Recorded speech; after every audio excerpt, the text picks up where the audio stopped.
Ya, mungkin sebelumnya thank you ya buat yang udah daftar di Bootcamp Database season ini. Jadi di matkul database ini harusnya nanti bakal sama kayak apa yang kalian pelajarin di Introduction to Database System. Buat sesi satu ini mungkin bakal agak singkat ya dan lebih ke arah teori dulu. Jadi kita bakal belajar tentang apa itu database, terus ada yang istilahnya namanya tuh database management system, terus nanti bakal belajar gimana cara normalisasi data dan gimana cara kita bikin ERD ya, pakai Visual Paradigm. Nah, mungkin aku mulai dari apa itu database dulu. Jadi, database itu sebenarnya merupakan kumpulan data-data yang terorganisir atau diatur gitu ya, dan disimpan secara sistematis agar data ini tuh nantinya bisa diakses, dikelola, atau diubah dengan mudah. Jadi, misalnya eh, kita punya satu perusahaan nih.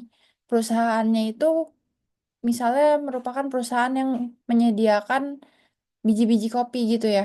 Nah, nanti di perusahaan itu dia tuh bisa jadi perlu nyimpan data-data ada biji kopi apa aja, terus dia punya data vendornya siapa aja, terus misalnya dia juga mencatat kayak data-data transaksi ada apa aja. Nah, itu semua tuh disimpan di dalam satu database. Jadi database itu merupakan kumpulan data supaya nanti datanya itu bisa dapat lebih mudah diakses, dikelola atau diubah. Nah, buat jenis database-nya sendiri itu ada dua macam. Ada relational database sama ada non-relational database. Buat yang bakal dipelajarin di semester 2 ini harusnya bakal belajar tentang relational database pakai yang namanya itu SQL Server. Nah, buat SQL Server sendiri nanti dijelasin di session berikutnya ya. Nah, bedanya si relational dan non-relational ini apa? eh Relational database itu merupakan database yang mendukung hubungan antar datanya. Jadi misalnya aku cari gambar deh ya biar gampang.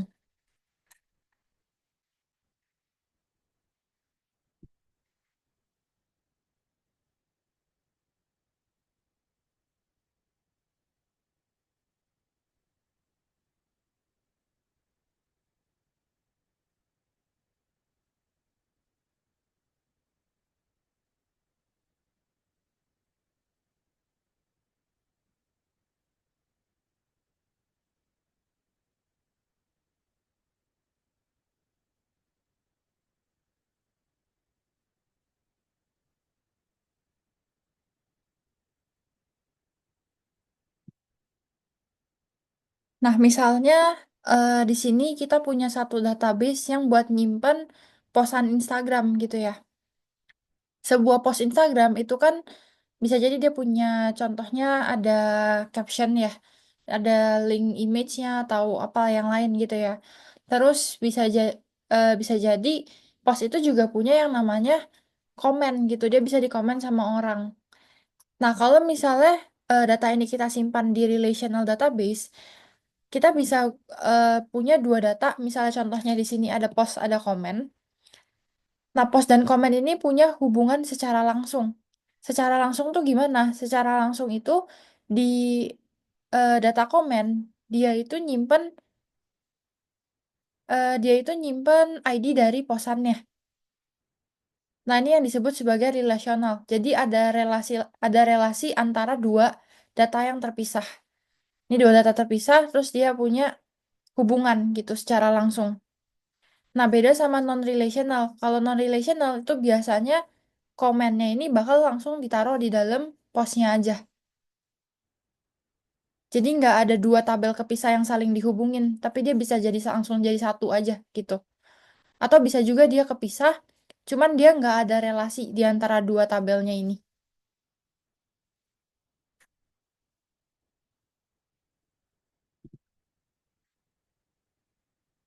Bedanya gitu sih. Jadi kalau misalnya relational itu tuh datanya punya koneksi gitu. Sementara kalau non-relational itu ada dua tabel, tapi dia nggak punya hubungan fisik secara langsung. Kecuali kita em, ngelakuin operasi antara dua data itu baru bisa dihubungin. Beda sama relational. Dia tuh punya relasi secara langsung.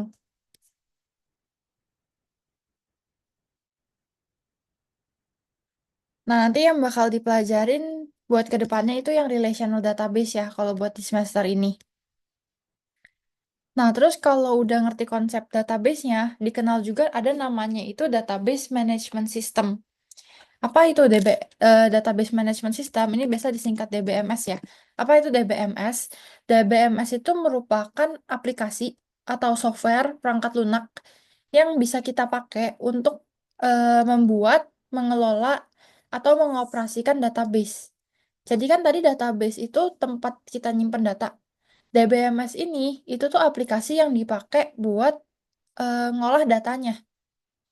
Nah, contohnya DBMS itu yang bakal kalian pelajarin ada namanya SQL Server. Ini tuh contoh dari DBMS. Jadi tujuannya dia itu buat mengelola data. Bantu kita mengelola data di dalam suatu database. Gimana DBMS ini pengelolaannya itu bisa menyimpan, bisa jadi kita nanti mau ngakses datanya, bisa jadi kita mau ubah data, nambahin data, atau bisa juga kita ngehapus datanya. Nah, itu buat DBMS ya. Mungkin buat konsepnya dulu tentang database, ada yang bingung nggak?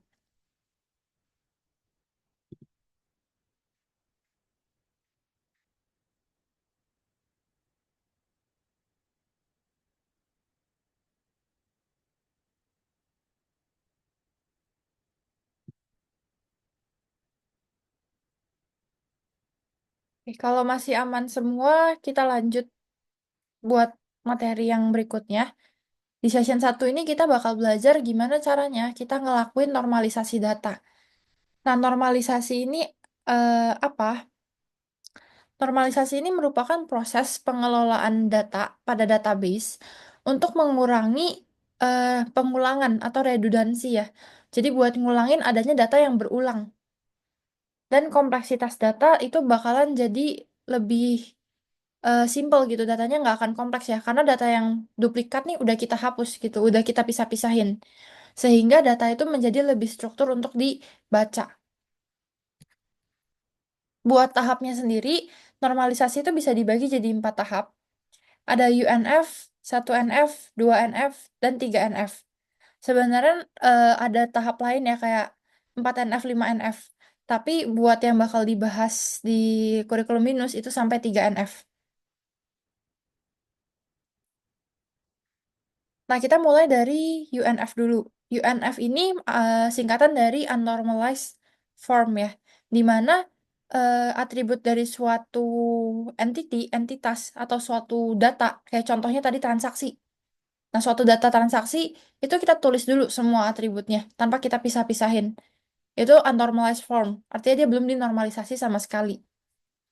Contohnya, di sini aku udah siapin ya data, satu data transaksi ini purchase dari sebuah perusahaan tadi, perusahaan yang menyediakan biji kopi.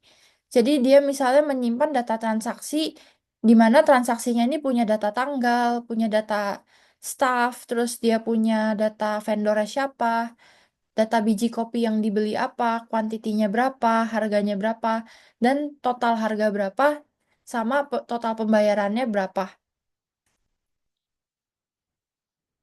Nah, ini nih bisa disebut sebagai UNF formnya ya.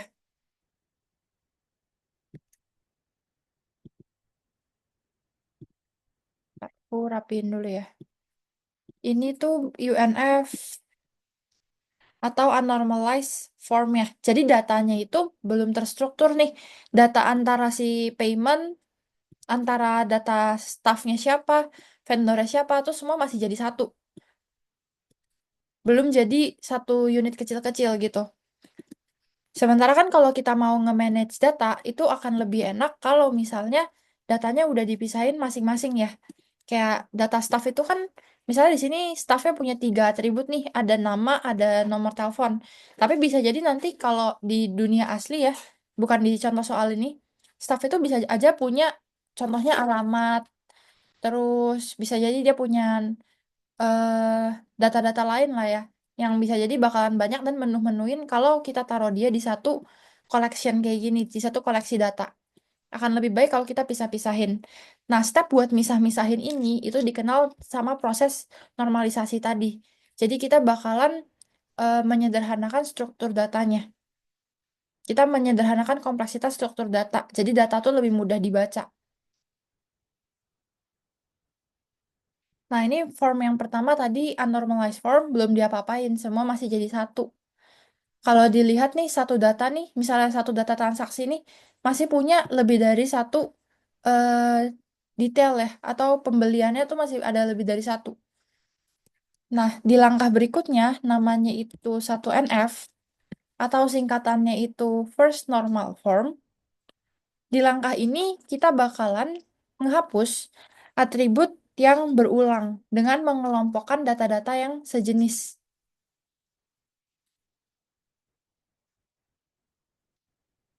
Dengan mengelompokkan data-data yang sejenis, terus kita bakalan menghapus ada istilahnya itu derive atribut.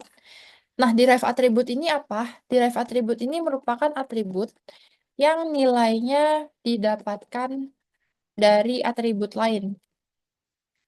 Misalnya data total harga. Nih, di sini contohnya total harga nih, total price ya. Kalau total price itu kan sebenarnya bisa aja kita hitung dengan kaliin jumlah quantity yang dibeli sama harga per kilonya ya.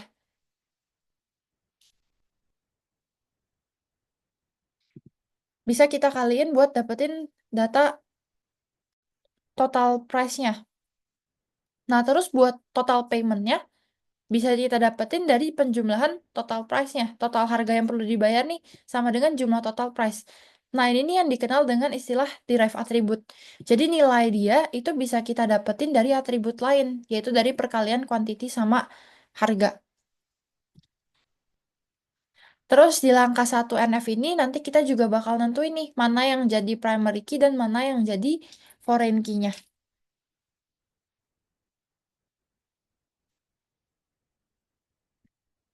Nah, buat si primary dan foreign key ini apa? Primary key ini merupakan eh, nilai unik yang membedakan setiap baris pada tabel. Jadi kan kalau kita lihat nih satu tabel itu bisa jadi punya banyak data ya, banyak baris. Datanya tuh diwakilin dalam bentuk baris. Nah, primary key itu merupakan nilai unik yang akan ngebedain satu baris dengan baris yang lain. Misalnya di sini ada purchase 001 dan purchase 002. Ini tuh merupakan tanda unik nih bahwa oh ini tuh pembelian pertama, ini tuh pembelian kedua. Nanti kalau ada lagi bisa jadi pembelian ketiga dan seterusnya. Nah, itu yang dikenal dengan istilah primary key. Jadi dia tuh kayak anggapannya NIM kita. Dia tuh tanda pengenal kita gitu. Tanda pengenal datanya kayak NIM kita. Terus istilah lain ada namanya itu foreign key ya. Kalau foreign key ini tuh nilai unik dari data lain, nilai unik dari data A yang disimpan pada tabel B, gitu ya. Gimana ya? Nilai unik dari tabel lain yang disimpan pada tabel terkait. Nah, mungkin buat foreign key nanti bakal aku jelasin kalau kita udah bentuk kepisah dulu ya buat tabelnya. Nah, buat satu NF ini, tadi kan kita mau misahin atribut yang berulang dengan mengelompokkan data yang sejenis. Maksudnya berulang itu di sini ya, misalnya ada purchase ID 001. Dia tuh bisa punya tiga transaksi, tiga biji kopi nih yang dibeli. Nah, data-data kayak gini nih perlu kita pisahin buat data-data yang ada lebih dari satu ya. Itu perlu kita pisahin. Selain itu, kita bakal hilangin data yang bisa dihitung dari atribut lain, derived atribut tadi. Nah, jadi di langkah satu NF ini, yang bakal kita lakuin, kita bakal misahin antara header pembelian, jadi purchase header, ini tuh data yang tidak berulang ya. Sorry, ini data yang berulang. Sama nanti ada purchase detailnya. Ini data yang tidak berulang. Nah, mungkin biar kelihatan maksudnya berulang, itu aku gambarin kayak gini ya.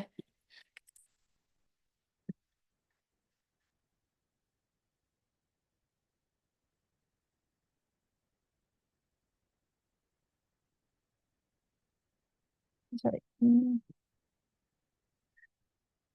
Nah, gini ya.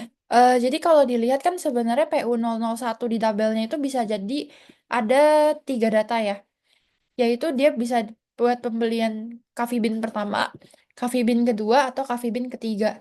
Nah, ini yang tidak berulang, ininya mengulang. Nah, kita perlu pisahin. Jadi buat data yang berulang itu kita bikin satu kali aja.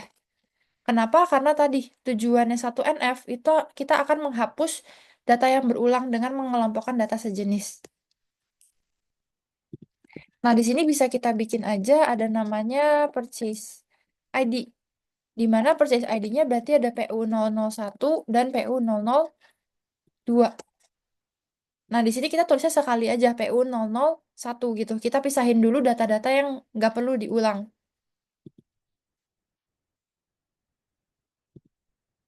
Terus selain purchase ID ada purchase date. Purchase date ini kita masukin aja ya tanggalnya.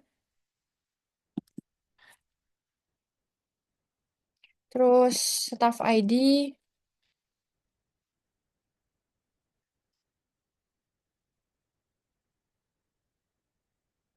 staff name-nya juga,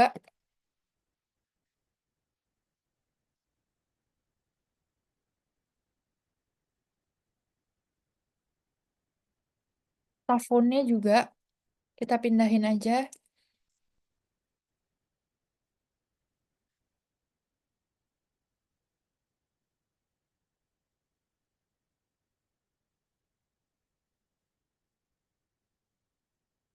Terus vendor ID, vendor name, vendor phone ini juga kita pindahin ya karena datanya mereka tuh mengulang nih. Jadi kita perlu bikinnya jadi satu data, satu baris aja.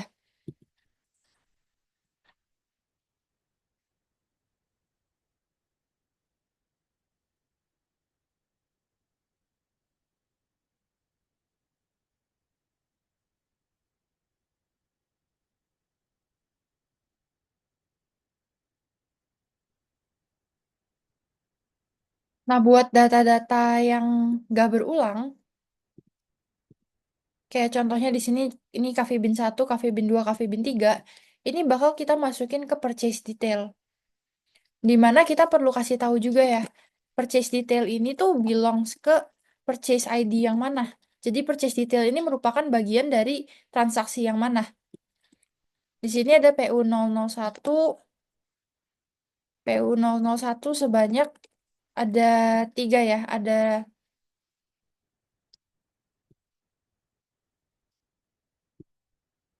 Cafe Bin 1, 2, 3 ya. Terus ada PU002. Ini buat Coffee Bean 4-nya.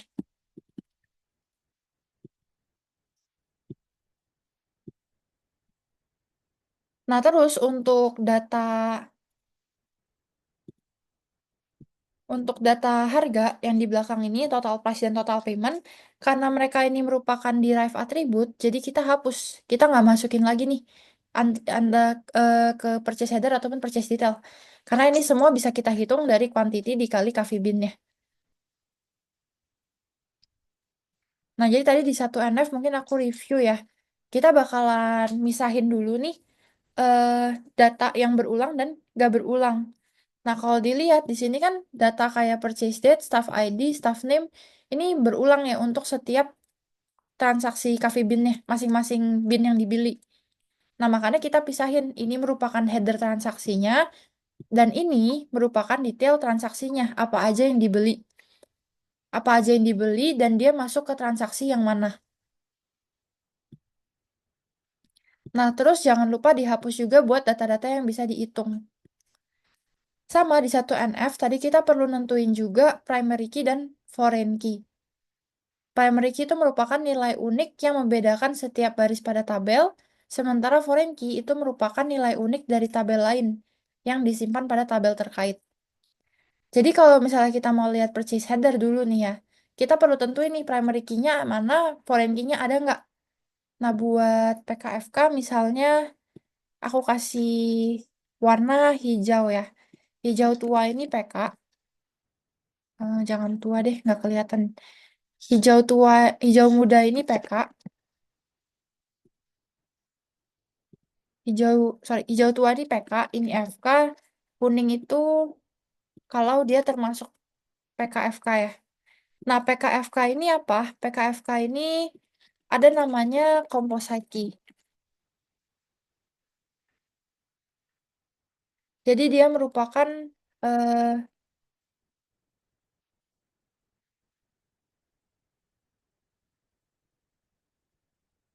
gabungan nilai-nilai gabungan atribut pada tabel yang menjadi nilai unik dari tabel tersebut. Jadi kalau misalnya key-nya dua terdiri dari dua kolom, ini tuh disebut sebagai composite key. Kalau misalnya nilai uniknya itu harus terdiri dari dua kolom. Nah, tapi buat composite key ini sendiri bakalan ditentuin ketika masuk ke bagian 2NF ya. Buat yang di sini kita tentuin mana primary key dan mana foreign key dulu. Nah, buat primary key-nya berarti tadi kan ada purchase ID. Ini buat tandain nilai unik dari purchase header. Terus di purchase detail, purchase ID ini kan em, merupakan foreign key ya. Foreign key dari tabel purchase header. Jadi dia mau nunjukin nih, ini detailnya tuh buat header yang mana sih. Sementara buat primary key-nya bisa kita lihat dari Coffee Bean ID-nya.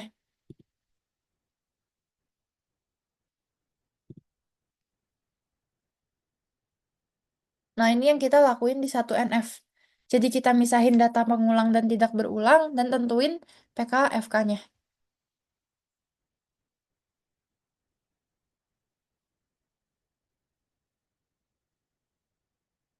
Nah, sampai sini buat materinya normalisasi ada yang mau ditanyain dulu?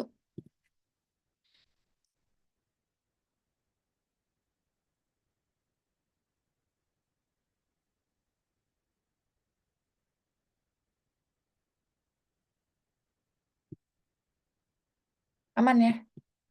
Sip. Kalau masih aman, kita lanjut ke 2NF. Nah, buat 2NF ini,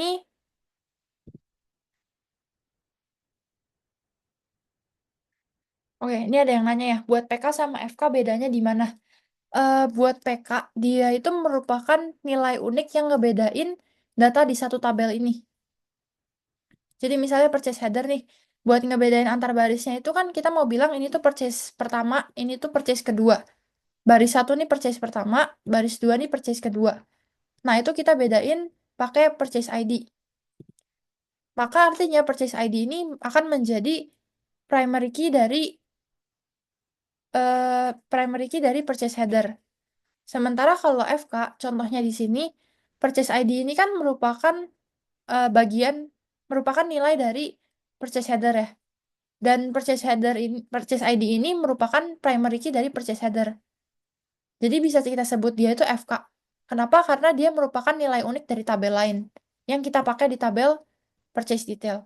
Ini nih nilai unik dari purchase header yang kita pakai di tabel purchase detail.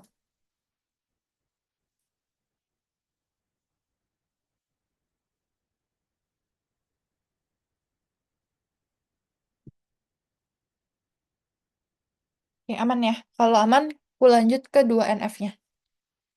Nah, buat 2NF ini second normal form. Second normal form itu untuk memastikan atribut yang bukan primary key itu bergantung sepenuhnya kepada primary key-nya. Nah, maksudnya bergantung sepenuhnya tuh gimana?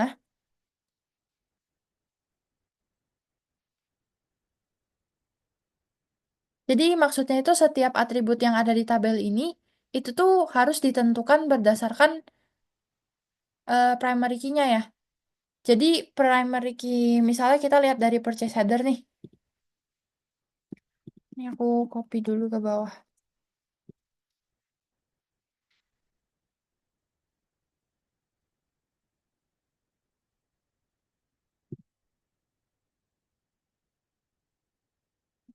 Kalau ngapus.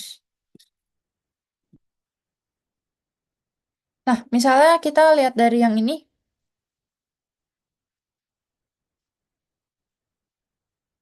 Kalau kita lihat purchase header itu kan primary key-nya tadi purchase ID ya. Kita harus pastiin bahwa setiap data yang ada di purchase header, kayak misalnya purchase date, staff ID, staff name, dan lain-lain ini, itu tuh ditentukan oleh purchase ID-nya. Maksudnya ditentukan itu, eh, jadi buat purchase yang pertama ini, oh dia itu dilakuinnya kapan, staffnya siapa, dan vendornya siapa. Jadi dia nggak ditentuin sama, misalnya purchase date ini nggak ditentuin sama staff ID, tapi dia ditentuin sama purchase ID yang mana. Nah, itu mesti kita make sure juga di semua tabel yang ada sebelumnya ya, dari tahap 1 NF. Di sini misalnya ada tabel juga namanya purchase detail ya tadi. Kalau kita lihat kan eh, primary key-nya itu di Coffee Bean ID ya.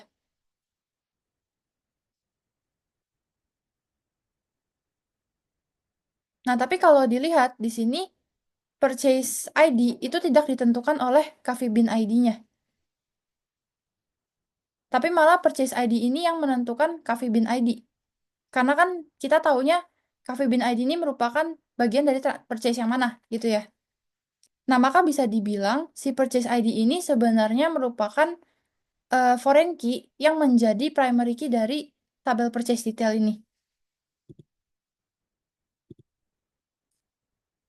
Jadi kita bisa bilang dia itu merupakan PKFK ya. Dia itu merupakan eh, foreign key yang menjadi primary key dari tabel ini. Sorry, bukan. Tadi kuning itu composite ya. Nah, ini harusnya tuh juga bakalan jadi eh, PK juga. Nah, karena dia jadi PK juga, berarti kan harusnya ada dua atribut yang bakalan jadi primary key dari tabel ini ya. Tadi kalau misalnya ada gabungan atribut yang menjadi nilai unik, itu bakal kita sebut sebagai composite. Nah, buat bedainnya tadi aku kasih warna kuning ya, composite.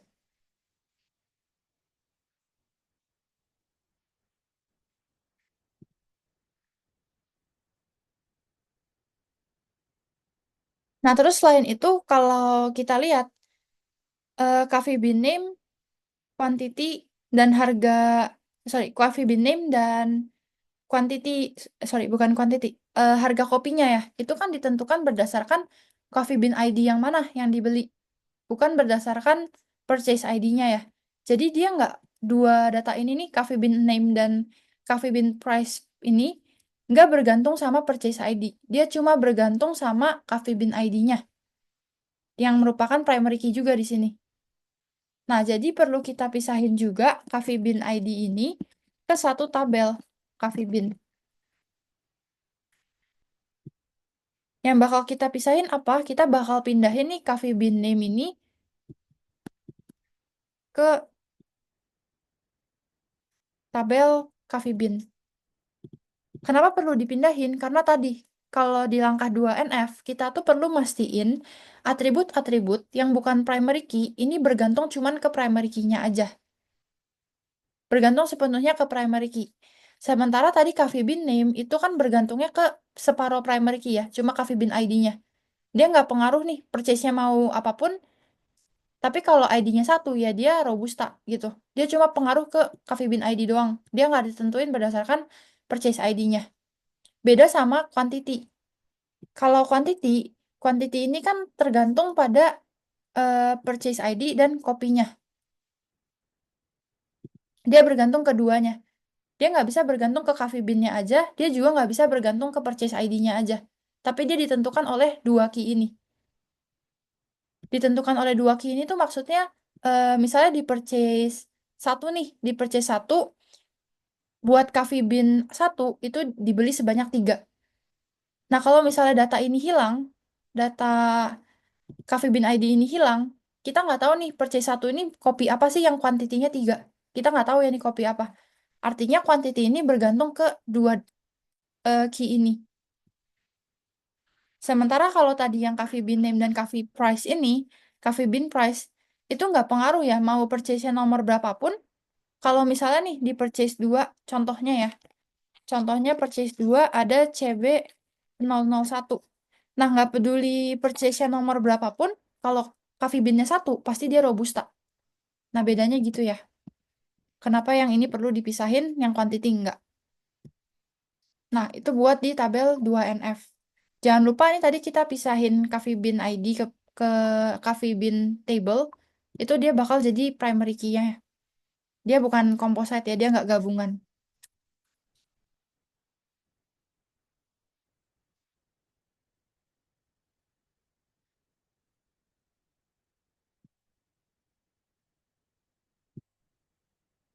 Yaitu buat 2NF-nya. Jadi kita pisahin atribut yang nggak bergantung ke primary key-nya. Oke, buat yang ini ada pertanyaan?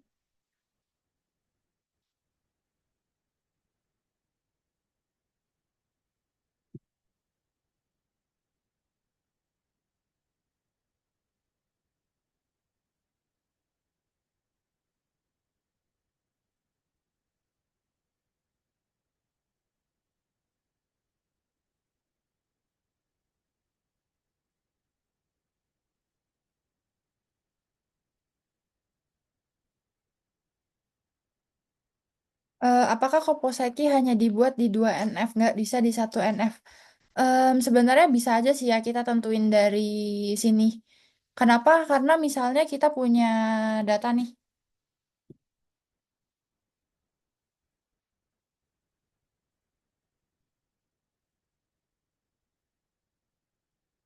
Misalnya kita punya data PU002, terus kita punya data CB001 yang dibeli di PU002.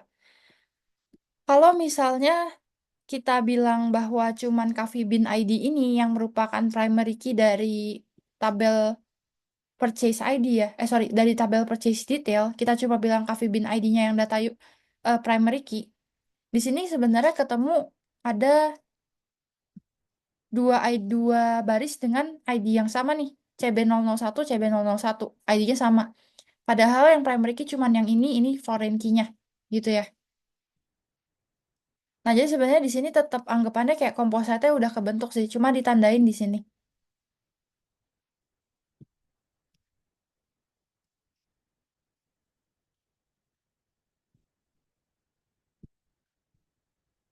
Ini ada duplikat CB001.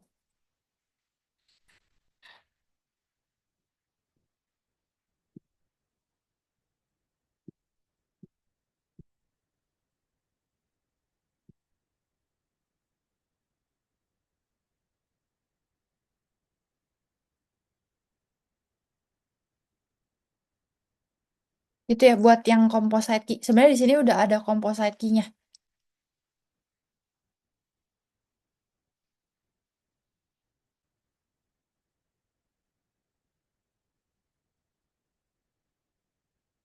Atau mungkin biar gambarnya lebih jelas, aku bikinnya PKF.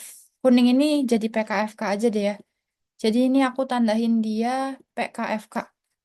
Di mana dia itu purchase ID ini merupakan foreign key, tapi dia juga jadi eh, primary key. Dan Cafe Bean ID ini cuman primary key, dia bukan foreign key ya di posisi 1NF. Nah, ketika di 2NF kita pisahin Cafe Bean-nya ke tabel baru, artinya kan Cafe Bean ID ini merupakan foreign key dari tabel Cafe Bean-nya. Nah, jadi dia merupakan foreign key yang jadi primary key. Nah, ini ada dua kunci ya, dua atribut yang jadi nilai unik.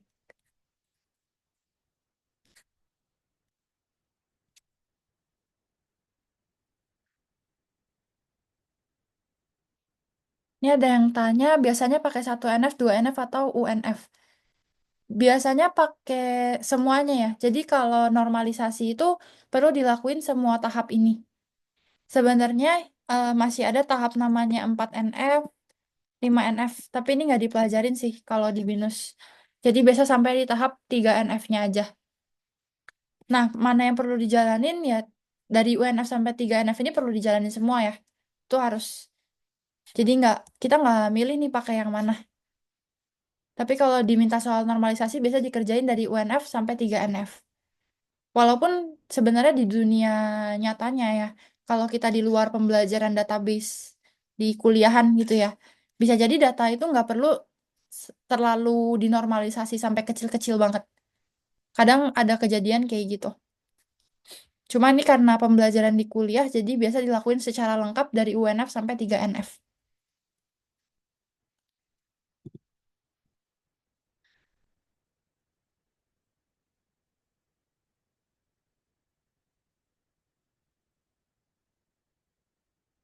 Sampai sini aman semua.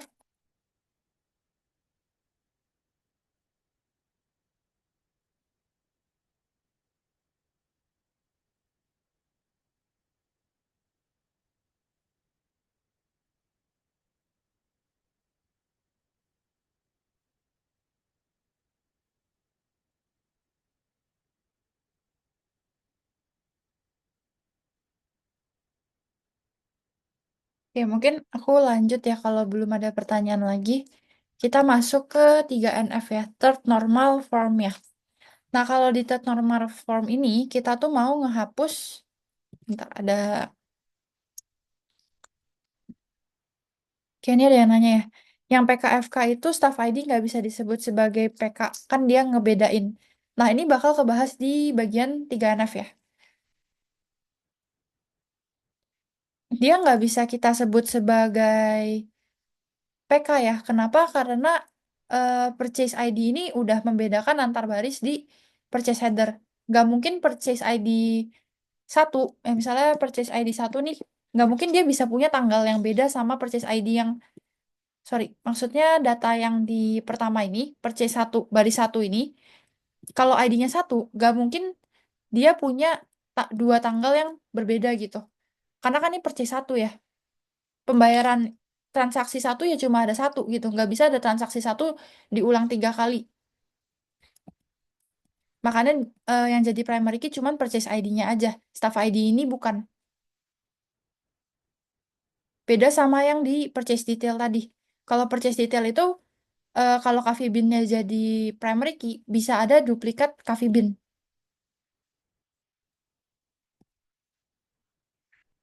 Nah, tadi mungkin kalau bingung, staff ID ini kan memang benar ya, dia menentukan staff name dan staff phone juga ya.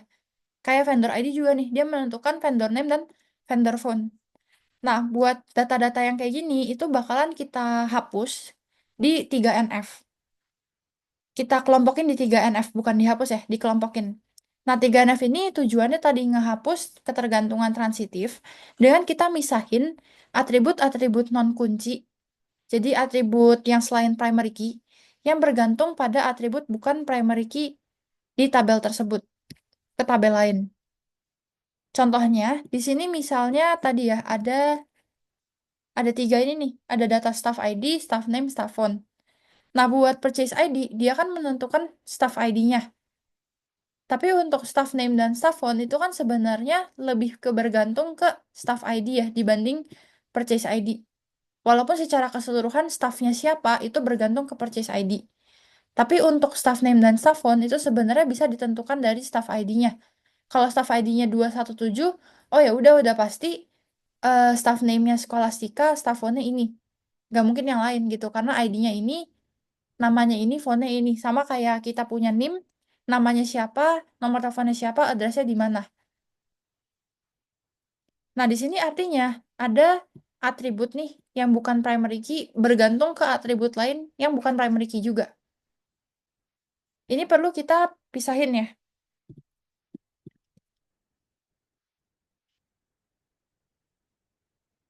Nah, ini perlu kita pisahin, kita perlu bikin tabel baru. Misalnya kita kasih nama staff. Terus untuk data-data yang bergantung ke staff ID, ini bakal kita pindahin. Kita masukin ke tabel staff tadi. Nah, staff ID ini punya primary key, staff ID, sorry, tabel staff ini punya primary key, staff ID ya. Jadi, staff ID yang ada di sini itu bakal jadi foreign key. Sama juga buat yang vendor ID. Vendor ID ini menentukan vendor name-nya apa, vendor phone-nya apa. Kita bisa pindahin dia ke tabel vendor. Di mana vendor ID bakalan jadi primary key, di sini dia bakal jadi foreign key-nya. Nah, yang ini bisa dihapus ya. Nah, ini di 3NF. Jadi kita pindahin data-data yang bergantungnya itu ke atribut selain primary key-nya. Dua data ini kan bergantung ke staff ID ya. Ini juga vendor name bergantung ke vendor ID. Nah, ini buat di langkah 3NF. Jadi menghapus namanya itu transitive dependency kalau kayak gini.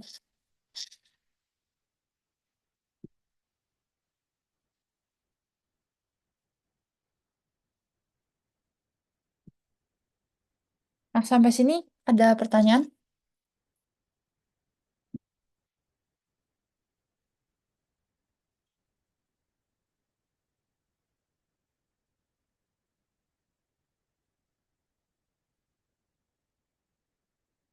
Oke, kalau aman, aku next ke relationship ya. Nah, buat relationship di database itu ada one to many, sama many to many. Nanti boleh, oke, nanti ini ada yang minta share file Excel, aku share ya. Habis session aku kasih recording sama Notion dan Excelnya juga.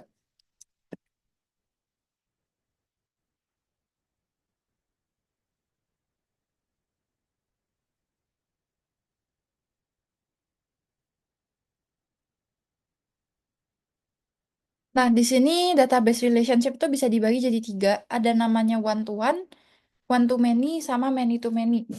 Buat one to one itu artinya hubungan antara dua tabel, di mana satu baris pada tabel A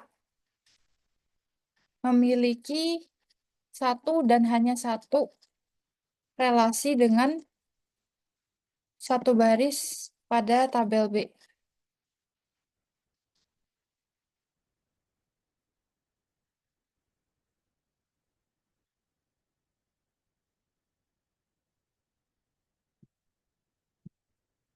Kalau one to many berarti tinggal dibalik nih, diganti.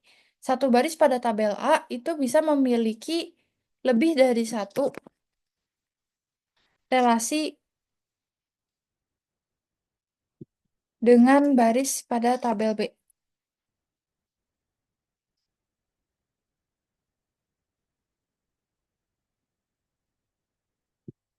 Terus kalau buat yang many to many, sorry kepencet. Kalau buat yang many to many,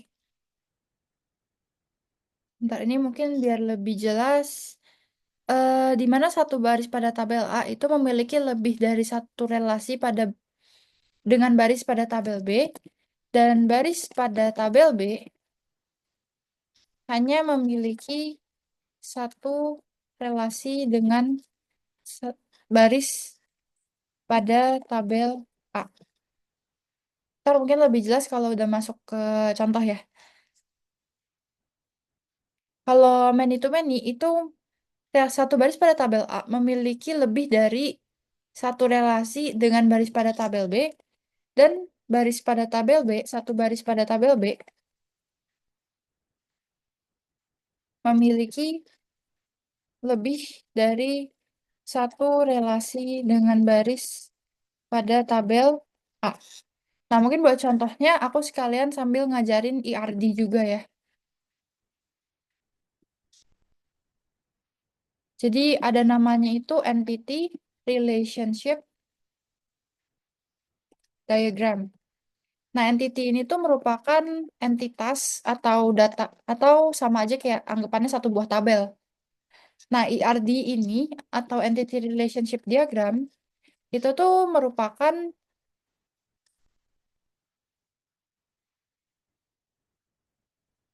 diagram yang menggambarkan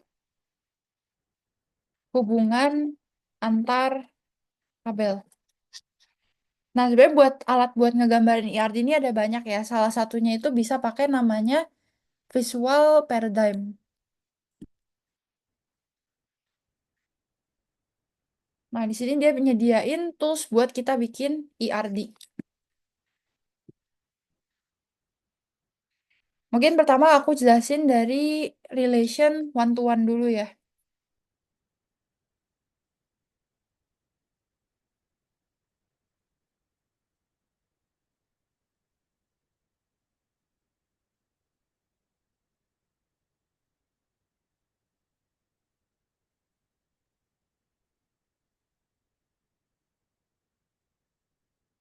Nah, mungkin buat contoh dari one to one, kita pakai aja misalnya di satu media sosial nih, kita punya dua data, yaitu ada tabel user sama ada tabel profile ya. Di mana satu user itu pasti cuma punya satu profile, dan satu profile ini pasti cuma dimiliki sama satu user. Kayak kalian misalnya punya Instagram nih, satu username ya. Bukan first account, second account ya. Tapi misalnya first account kalian nih, profilnya itu pasti cuma satu. Kalian cuma bisa masang satu profile picture, kalian cuma bisa masang satu biodata, kalian cuma bisa nentuin satu description gitu misalnya. Nah, ini berlaku hubungan one to one, di mana satu username ini cuma bisa punya satu profile, dan satu profile itu cuma bisa dimiliki sama satu user. Nah, gambarnya gimana? Misalnya data user itu kita bikin aja dia punya user ID ya. Ini kalian bisa kalau udah punya aplikasinya, barangkali mau coba, bisa diklik kanan new column user ID. Terus misalnya dia punya username. Misalnya aku bikin dua data aja ya. Nah, kalau di Visual Paradigm itu di kiri itu nama atributnya, di kanan itu nama data tipe datanya. Nah, mungkin buat tipe data lebih kebahas di session berikutnya ya. Ini aku ajarin cara bikin ERD aja. Nah, terus kalau gitu ID ini bakalan jadi primary key dari tabel user. Nah, buat set primary key, kalian bisa klik kanan di baris yang dimau ya. Terus include in primary key. Terus profilnya misalnya kita bikin simple aja ya. Ada profile ID,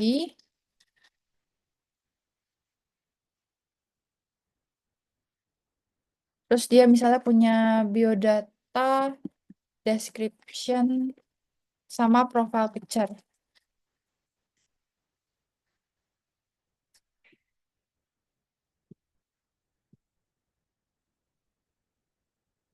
Nah, satu profile ini kan cuma dimiliki sama satu user ya. Buat nandain bahwa dia dimilikin, itu bisa kita pakein profile, kita masukin aja profile ID-nya ke tabel user. Di mana artinya profile ID ini bakalan jadi em, foreign key dari profile ya. Jadi dia ini merupakan primary key dari profile, dia artinya jadi foreign key di sini.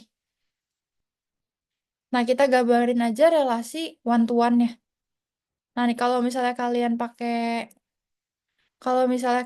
VPP, Visual Paradigm, dia itu udah ada hubungan secara langsung kayak gini ya. Dia bisa bikinin relasi one to one-nya.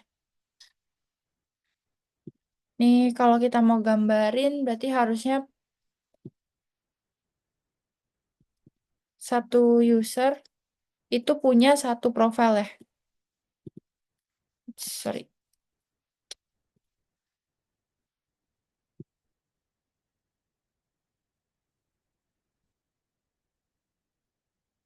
Ini error terus. Nggak mau ke gambar. Nah,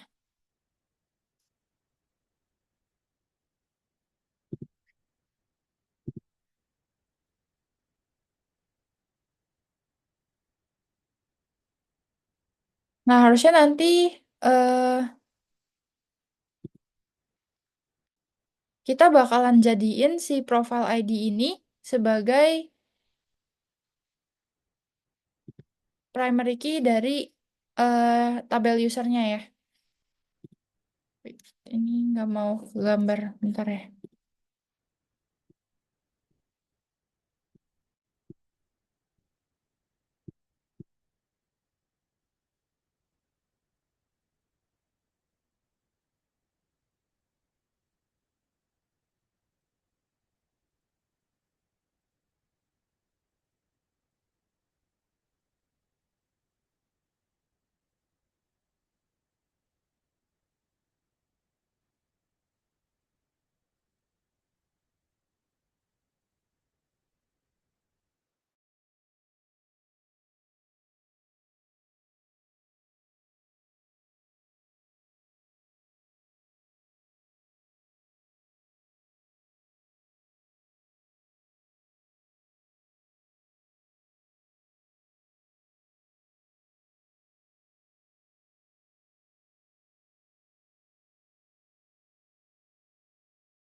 Oke, nah jadi tadi key-nya nggak muncul gara-gara aku belum set profile ID di sini ya.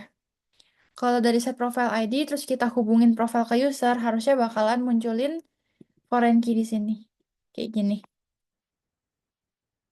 Nah, logonya foreign key kayak gini ya. Jadi dia merupakan foreign key dari tabel profile.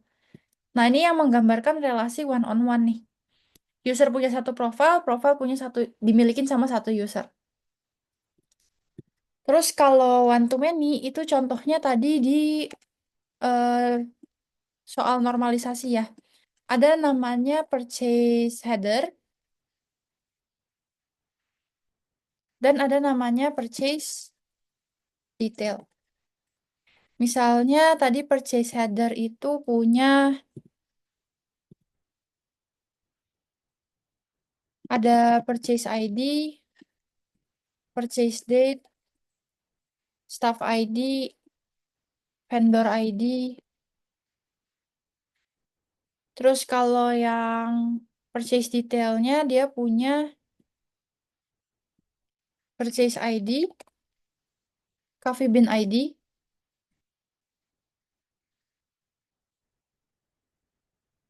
sama ada quantity ya tadi. Nah, ini tadi yang bakal jadi primary key-nya ada dua ini. Ini yang bakal jadi primary key ya.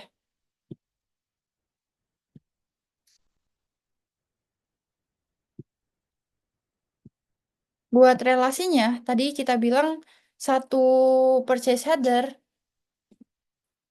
itu bakalan punya lebih dari satu detail ya. Kalau kita lihat di sini nih, satu purchase header bisa punya banyak detail nih. Itu menandakan hubungan one to many ya. Jadi satu purchase header bisa punya banyak detail.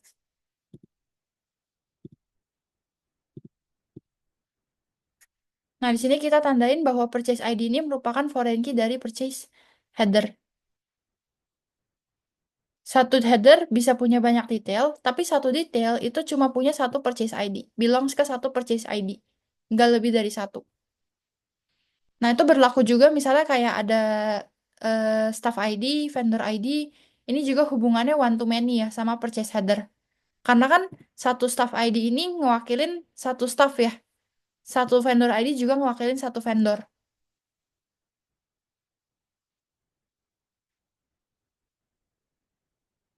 Nah, ini buat yang one to many-nya ya.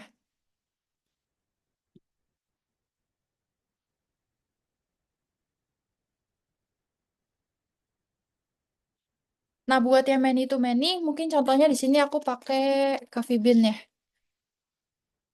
Tadi Coffee Bean itu punya data Coffee Bean ID, Coffee Bean name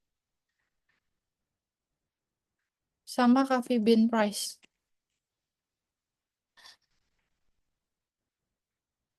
Nah, Coffee Bean ID ini merupakan primary key-nya. Kalau kita lihat hubungan antara purchase detail dan Coffee Bean, kan purchase detail itu punya Coffee Bean ID ya. Dan dia tuh memiliki Coffee Bean ID. Di mana setiap purchase detail ini, di masing-masing purchase detail ini bisa jadi tadi ada dua Coffee Bean ID yang sama. Contohnya di sini bisa aja nanti di PU002 itu muncul Coffee Bean 001 lagi nih.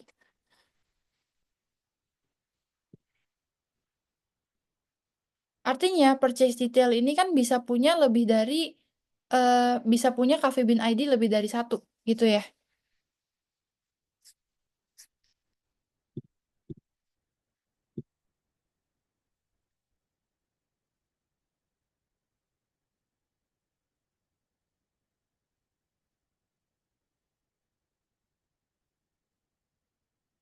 Terus buat si Coffee Bean-nya ini, Coffee Bean ID-nya juga bisa punya sorry, bisa belongs ke lebih dari satu purchase detail.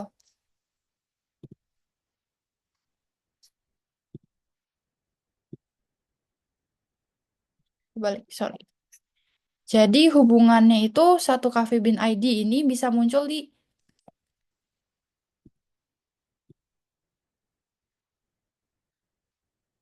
nih error terus ya.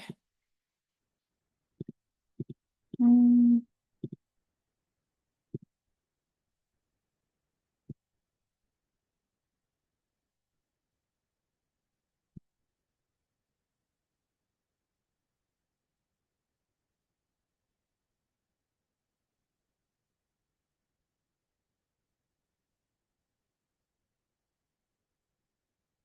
simbolnya salah ya. Harusnya satu Coffee Bean ini bisa muncul di banyak baris. Bentar ya, salah terus buatnya.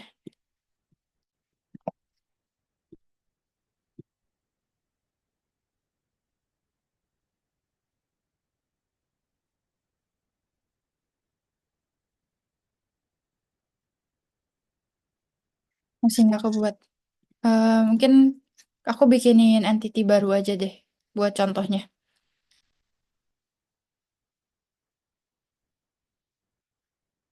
Mungkin buat contoh many to many-nya kita bikin entity baru aja ya. Nah, jadi tadi ya, set, hubungan many to many itu artinya setiap satu tabel A itu bisa punya banyak data di tabel B, satu tabel B itu bisa punya banyak data di tabel A. Contohnya itu misalnya hubungan antara murid sama kelas ya. Satu murid itu bisa ikut banyak kelas, satu kelas itu bisa diikutin banyak murid. Saya aku bikin tabel student, terus ada tabel kelas, sama ada tabel kelas detail misalnya.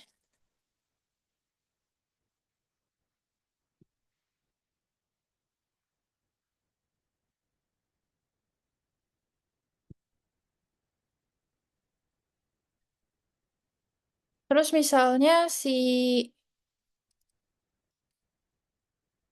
student itu punya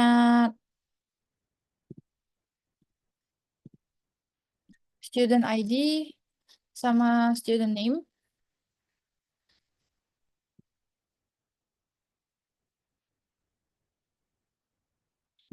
Terus kelas ini punya kelas ID sama kelas course name ya, nama pelajarannya.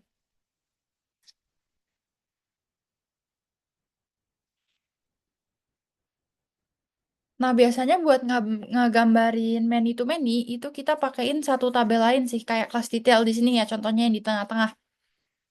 Jadi kita bakalan bilang satu student itu bisa punya banyak baris di kelas detail.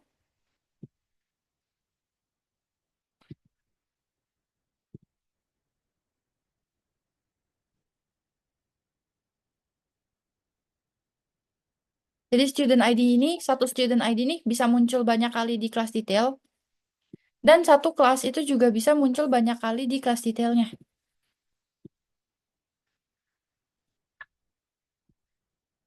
Nah, gini. Nah, ini merupakan hubungan many to many antara student dengan kelas ya. Karena satu student bisa punya banyak student, sorry, satu student bisa punya banyak kelas, satu kelas bisa diikuti banyak murid, kayak gitu. Ini bakalan jadi dua-duanya jadi primary key. Nah, sama kayak yang tadi di atas ini ya. Nah, buat ini ada pertanyaan yang aku masukin ke Notion dulu.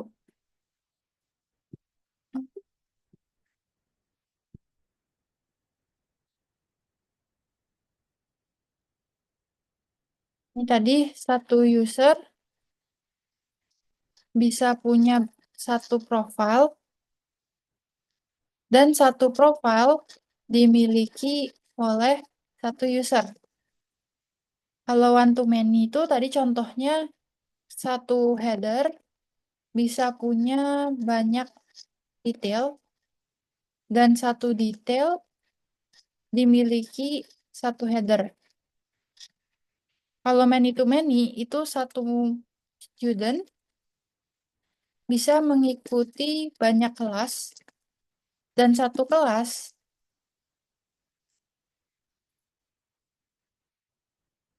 hanya sorry bisa diikuti oleh banyak student. Nah, ini buat perbandingan antar relationnya ya. Nah, sampai sini ada pertanyaan dulu buat relationship.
Ini ada yang mau nanya ya, bedanya garis lurus sama putus-putus.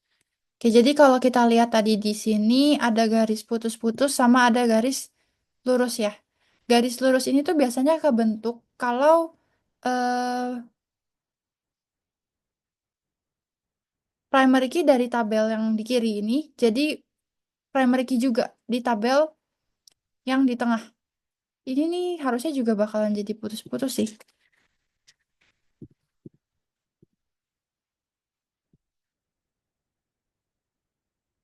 Nah, harusnya ini juga bakalan jadi garis, sorry, maksudnya lurus ya. Karena purchase ID ini menjadi primary key di sini. Bedanya gitu. Kalau ini kan eh, profile ID itu nggak jadi primary key di user ya. Dia tetap jadi foreign key biasa. Makanya dia putus-putus. Bedanya gitu sih. Nanti recordnya ya di-share ya. Terus ada yang tanya kalau hubungan many to many nggak ada entity di tengah nggak bisa. Sebenarnya tetap kalau misalnya dibilang hubungan antara student dan kelas ini tetap many to many. Cuman kalau kita mau gambarin di IRD, itu biasa pembuatannya kayak gini setelah dinormalisasi ya.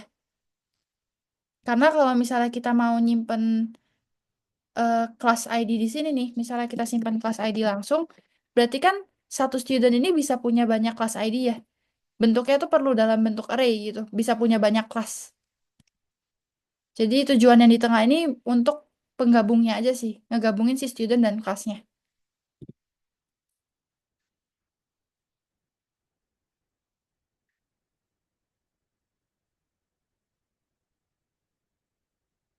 Kayaknya ada yang nanya ya, kalau kata dosennya, many to many harus bikin satu entity baru. Apa yang barusan digambar itu sama? Iya, sama ya, kayak yang di tengah ini ya, yang kelas detail. Jadi dia ngebantu buat ngehubungin hubungan many to many antara student dengan kelas.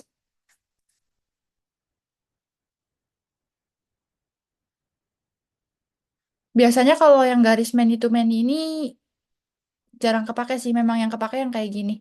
Jadi dia diagregatin, digabungin, pakai satu entity di tengahnya.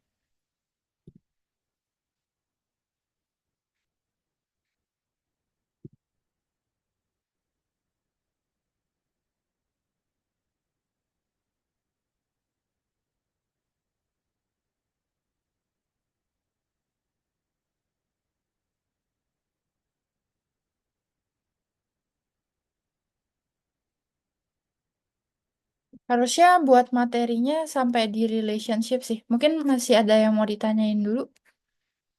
Ini ada yang nanya ya. Ini artinya apa? Ini tuh sebenarnya arti ngegambarin yang tadi ya. Hubungan many to many atau one to many-nya. Kalau garis banyak ini, itu tuh artinya many. Kalau satu garis ini artinya satu. Nah, terus kenapa ada dua garis ya? Ini ada many-nya, terus ada satunya. Nah, gambar yang di luar, maksudnya garis yang di luar, ini tuh ngegambarin eh, dia itu harus ada satu atau boleh kosong. Jadi kalau kita bandingin sama yang tadi di sini, ini kan ada bulat ya. Nah, ini ada bulat ya. Bulat ini tuh artinya kosong. Dimana artinya satu... Bentar, yang ini aku ganti deh. Ini harusnya nggak boleh ada kosong ya. Nah, ini misalnya yang ini ada garis satunya, yang ini nggak ada ya. Ini nol nih. Nah, artinya apa? Artinya bahwa setiap purchase itu pasti punya seenggaknya ada satu detail. Seenggaknya satu purchase ini punya satu detail. Beda sama kasus student dan kelas detail. Ini contoh aja ya. Bisa jadi satu student itu nggak ikut kelas apapun. Nah, tujuannya tadi tadi yang teman kalian kirim nih, ini ada garis di sini. Ini tuh ngegambarin nilai minimumnya. Kalau ada garis, ini tuh artinya minimum satu. Contohnya tadi header minimum punya satu detail. Tapi student itu minimum punya nol kelas. Bisa jadi dia nggak punya kelas gitu.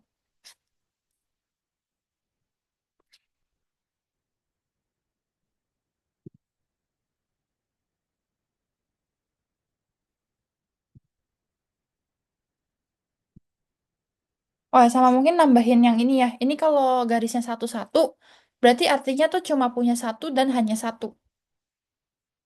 Misalnya di sini kita kasih, yang di sini nggak digambarin sih, ini exactly one-nya pakai gini ya. Tapi ini tuh artinya cuma punya satu. Jadi user tuh cuma bisa punya satu profile dan nggak boleh nol gitu. Nggak boleh kosong. Harus punya satu. Kalau boleh kosong itu bisa kita gambarin pakai tuh nol kayak gini.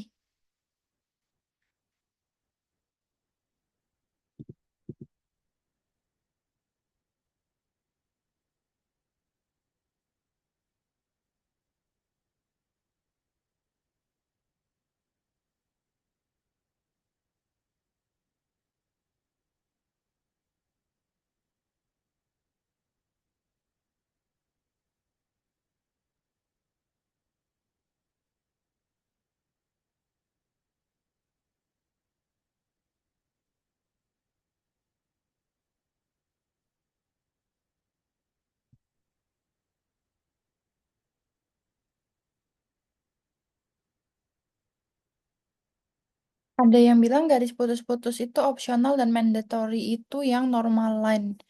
Kalau untuk di visual paradigm, putus-putus itu biasanya ini sih, nandain bahwa foreign key-nya tetap jadi foreign key aja, nggak jadi primary key. Dia nggak nandain opsional atau mandatory-nya sih.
Ini ada yang nanya ya. Eh, Cara nentuin kapan perlu kasih kosong atau kapan kasih garis satu doang. Eh, Kalau pertanyaan kamu yang kenapa nggak pakai dua garis satu ya? Maksudnya nggak pakai kayak gini nih. Karena kalau di visual paradigm, satu garis ini nih udah ngewakilin dia minimal satu sih. Ini udah gambarin minimal satu. Jadi dia nggak ada notasi dua garis. Mungkin kalau pakai software lain buat ngegambarin artinya bisa dibikin gini ya. Tapi kalau di sini tadi kebetulan exactly one-nya harus, sorry, exactly one-nya udah diwakilin sama satu kayak gini sih. Nah, terus kalau kapan nentuin ini perlu nol atau enggak, tergantung kasusnya sih. Tergantung nanti dari soalnya dimintanya gimana. Kalau misalnya contohnya nih, user bisa jadi nggak punya satu profil pun. Ya berarti perlu dikasih tanda kosong. Tapi kalau misalnya user wajib punya satu profil, berarti nggak boleh dikasih tanda nolnya ini ya. Jangan dikasih. Kalau wajib, kalau misalnya gak wajib, bisa jadi nggak punya, itu dikasih kosong gitu. Jadi antara mandatori atau opsionalnya tuh ditentuin dari ini.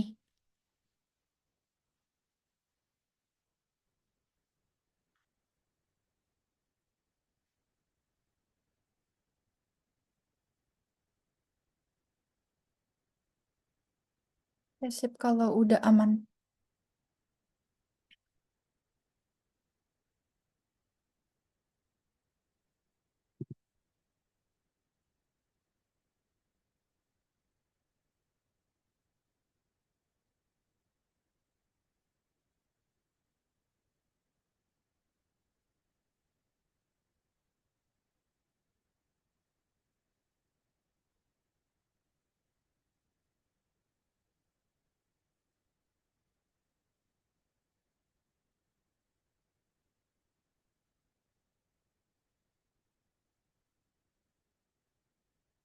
Mungkin kalau belum ada pertanyaan lagi, buat sessionnya karena materinya udah semua bisa aku close di sini ya.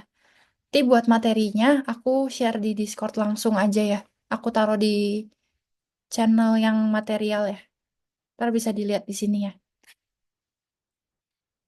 Mungkin udah bisa leave dari meetingnya ya kalau udah nggak ada pertanyaan.